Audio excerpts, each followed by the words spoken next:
there is definitely a right-wing takeover. And here's XQC responding to what I had to say earlier, like what I had to say yesterday. XQC reacting to me, calling out Asmongold for the rise of right-wing sentiment that's making waves in streaming. And the reason why I talked about this is because like Amaranth and many other content creators that previously were like seemingly socially conscious or somewhat progressive are now openly saying like unhinged right-wing shit.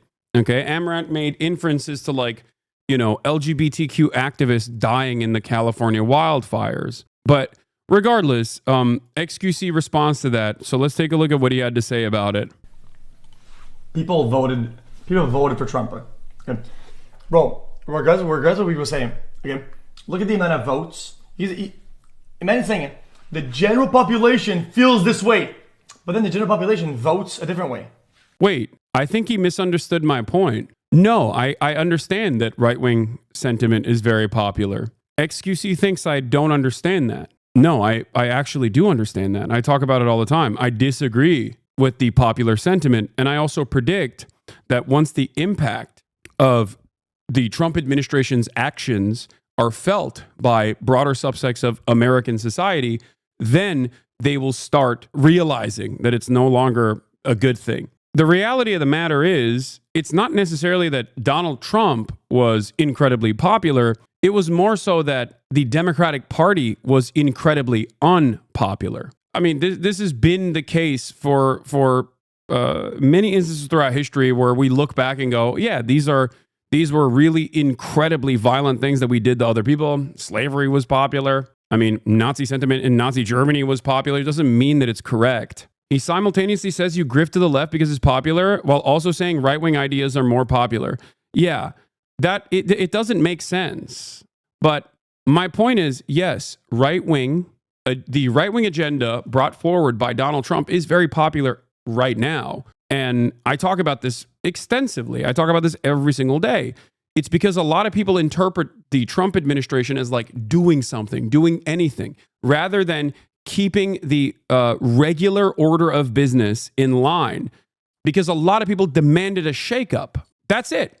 A lot of people demanded a shakeup, and Donald Trump's approval ratings show that, because they voted for Donald Trump, and Donald Trump won because he was the mallet that would destroy the American government. Because for a lot of people, after years and years of neoliberal austerity and social safety nets diminishing, and the quality of life, the relative quality of life, getting worse and worse for people, in spite of the reality that technological advancements have made us feel as though our lives are getting better, the relative quality of life has worsened in the United States of America. Productivity has gone up, whereas wages have remained stagnant. They have not adjusted to the productivity. This is at the heart of capitalism. And a lot of income inequality exists in this country to the same degrees that it existed in the Gilded Age. These are the reasons as to why many people feel uncertainty about their future. They're angry, they're resentful, they hate these institutions, and they thought that Donald Trump was going to break these institutions. And Donald Trump is breaking these institutions, but not in the direction that actually fixes these institutions and fixes the problems that people actually experience, but in a way that will worsen. So there is no point where there's no point where I've ever said that like right-wing sentiment and right-wing policies right now are not perceived as an overall good thing and people are actually in support of it. They have a much better way of marketing the things that they're doing that is in line with a lot of people's misunderstandings, the broader population's misunderstandings about the federal government. People don't like the government. They hate it, especially since the Reagan era. People have been anti-government and anti-taxation for that reason. I mean, Americans have always been anti-tax, but at least like when you compare it to European countries, like nobody likes to pay taxes, but at least in European countries with more expansive social safety nets, there's this collective understanding that like the money that you're giving back to the government is going to something that will inevitably help you down the line or help others down the line. We don't have that mentality here because the government has never worked in this country, or at least we have completely lost our confidence in the government ever doing something right by us. Okay? And decades of neoliberalism have ruined the federal government in its entirety. There's no concept that like the money that you're giving back to the IRS that is going into the government coffers are actually going to fix the potholes or fix education, improve your infrastructure, improve your access to the internet, improve your internet bandwidth. None of that is a thing that we believe anymore. We just notice that everything is getting worse and worse all around us. And we think to ourselves, well, f these guys. These are corporatist elites. Break their backs. And when someone comes along and says, I'm the guy who's going to break their backs, I'm your leader, I'm going to do it, yeah, people think it's good. What they fail to recognize, however, is that Donald Trump is breaking the government in a way that will harm people. This is my disagreement. So the popularity or the popular perception of Trump's policies right now does not change this dynamic for me at all. I am very well aware of it. And it is my job, I think, as a political commentator to explain why these policies are harmful to the broader American public. And that's what I do. But in terms of right-wing sentiment becoming more and more popular in spaces like this one, that is, or at least like content creators pushing right-wing sentiment, is because of social perception. Unless they personally had a change of heart that dramatically changed everyone's opinions, including Amaranth, right? They're farming. That's all I was saying. It's a concept that everybody understands. It's called grifting. It's called farming. There are a lot of right-wing content creators out there. There are a lot of right-wingers out there that want to hear from right-wing content creators. It doesn't take too much to say the right-wing things that people will immediately give you positive feedback on.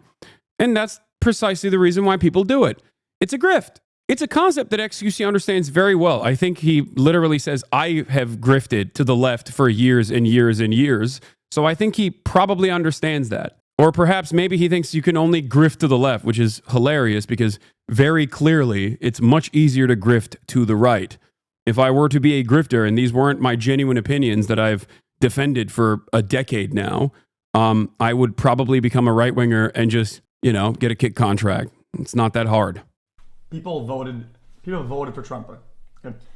Bro, regardless of what we were saying, okay, look at the amount of votes. Imagine saying it. The general population feels this way, but then the general population votes a different way. And you're like, well, I think you're just wrong. I mean, I do think they're wrong. If tomorrow there was a vote to say we should enslave all black people and the democratic process went through, black people are 13% of the population, and people were, all these Americans voted for that, I would say it's wrong, right?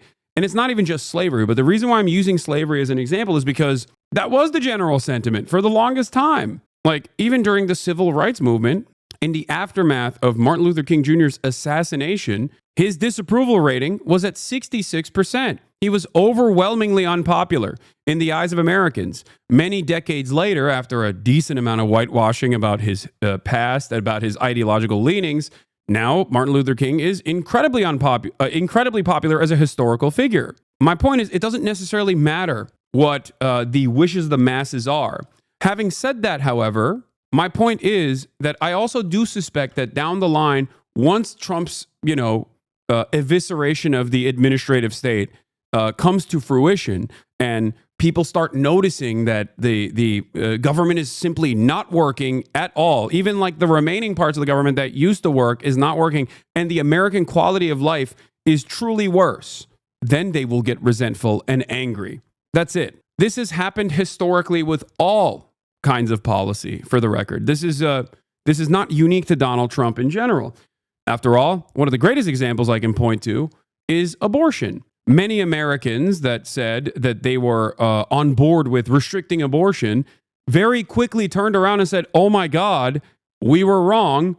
We actually don't want to limit abortion that much. We just want to limit abortion this much. Like they basically clawed back and directly democratically voted by overwhelming numbers whenever it was presented as an option on a ballot to restore and enshrine abortion protections in their state constitutions. So why did they do that in states that overwhelmingly voted for Donald Trump, for example? They did that because a lot of people don't understand the immediate impact of policy until it actually harms them, until it hurts them. Yeah, buyer's remorse. What are we talking about here? I'm confused. You cannot say the general population doesn't like this, and then the general population. So much of So much of my naysayers unironically just go, I didn't understand what he's saying. I'm confused, but you must be wrong. You're arguing against a position that I have not presented. I'm not saying that Donald Trump's policies right now are broadly considered unpopular. Yeah, I don't think you understand. Vision votes for somebody to be in office that holds those views. So who are you talking to? Like, who is the general population? Is it the residents of California? Is it the big cities' online personalities? Is it people that are on Facebook? Is it the Twitter Andes? No, stop saying the general population. Also, especially in the United States of America, the majority opinion is not necessarily the majority of the voting public. That's the other side of this as well, especially because of electoral college and many other reasons. Like the plurality of people, at least historically, the plurality of people don't vote. 64% of the U.S. voted, and Trump won 49% of that vote. Exactly. But that doesn't matter either. Fair is fair. Trump fairly and squarely won the election. Okay, he did. Too big to rig, baby. He did. That's what it is. Really give a shit about politics. And then he continues to talk about like Asmongold's perspective or something. I don't understand, but I disagree. I think holding the view that is the more popular does give you the more popularity. I think like another little hint of projection. If you hold leftist views in areas that are very outrage heavy and leftist, you get a lot of notoriety and you get a lot of appraisal. And his takes are extremely popular and are always in the center of what public opinion likes. And he speaks loudly about what people like, and he's just gonna. He's saying Asmongold takes extremely centrist positions on broadly popular sentiment. He reads the room and tries to hit the center of that room. I don't think this is correct either. Like Donald Trump, even right now, despite the fact that he won the election, is not like an overwhelmingly popular president. He's not. He is more popular than he has ever been. The other thing I want to point to is that I am an advocate for certain things, certain policies, right? Certain policies that I believe will truly uplift the American working class. And the best example I can give you is obviously healthcare, right? I want a nationalized healthcare system, but I'll take socialized medicine in any capacity in the interim, in the short-term period. And that is a popular policy. That is a broadly, incredibly popular policy. Having said that, even if it wasn't, I would still advocate for it. I would still try to actively change the minds of as many Americans as I can to get them to understand that this is a good thing, that this is beneficial for them. It doesn't matter if Americans are running around saying like, nah, free healthcare is socialism. I don't want that. I'd rather die than get a communist doctor to fix my health problems or whatever. Like, I don't care if every American held that opinion. There are so many issues where I take a broadly, incredibly unpopular stance and then try to actively educate people on why this otherwise incredibly unpopular stance is actually the correct way to go about business. This is it. Like, this is what I do for most things. Most Americans think Nancy Pelosi is a socialist, think communism, socialism is a pejorative in and of itself, and they hate everything about the Democratic Party for what they imagine is radical politics coming out of the Democratic Party when they're unimaginably close to the Republicans in both domestic affairs, but certainly when it comes to foreign policy. What's an example of an unpopular stance you have? I mean, Palestine is a great example of this, I would say, because for the past decade, I have been unconditionally and uncompromisingly pro-Palestinian. Until recently, the pro-Palestinian position was a non-starter for so many people, including progressives. Now, post-October 7, the tide has shifted, at least for people under the age of 35. But pre-October 7, it was not even a question. Other unpopular stances that I have that I think were appropriate at the time was advocating for a ceasefire in Ukraine when Ukraine had more leverage.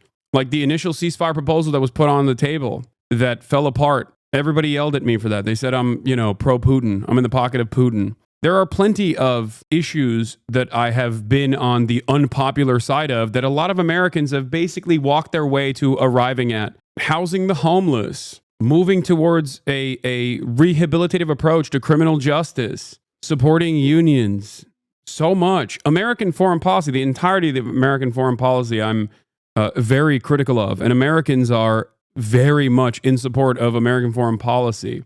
I think that right now, especially at this stage, my advocacy for immigrants is unimaginably unpopular. Americans are so right-wing on this issue, especially now. So most of the things that I advocate for, either people come to that conclusion later down the line.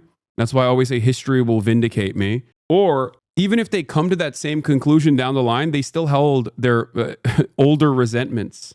So yeah, an issue being popular or unpopular by the broader American public does not play a role in my personal opinion at all. And I think a lot of people don't understand this. This is a fundamental misunderstanding with my commentary in general. That's why I laugh whenever people say, "Oh, Hasan, you're grifting. Oh, Hasan, you're only adopting these positions because they're popular." When simultaneously they will readily admit that my positions are actually not broadly popular, and that people at a first glance, before they listen to me and I describe it to an audience that is charitable to hearing my opinion, my perspective, which is one that they either have A, never heard before, or B, have immediately contentious opinions on. But if they actually break through that mold and listen to what I have to say without immediately assuming that I'm like lying to them or some shit, okay? Or immediately assuming that I'm somehow grifting to this like simultaneously popular position, but that's also unpopular in general, okay? Because I'm grifting to the left, I think that I will be able to convince them. But the underlying policy positions that I advocate for don't change. They don't change whether or not something is perceived as popular by the broader public. Public opinion. So explain how that doesn't apply to him? Wait, no, they're not. There are extremely like public opinion glazing. What? Yeah, that's the point. The overarching public opinion glazing doesn't change my advocacy at all. Whether it's incredibly popular or incredibly unpopular doesn't change the dynamic for me. I will talk about why it's unpopular. I will explain to you why it should be more popular, how it will help you. But it's like I'm the one who is working to advocate here. I'm not as audience captured as what my naysayers assume me to be. That's why it's always funny when they're like, Hasan is so audience captured. It's like, dude, have you seen the broader American consciousness when it comes to when it comes to like leftist opinions? Right-wing content creators have done irreparable harm to young men. Look at the massive difference in male-female voters for Die Linke AfD aged 18 to 24. Yeah, I know. It is very, very, very, it is very, very scary.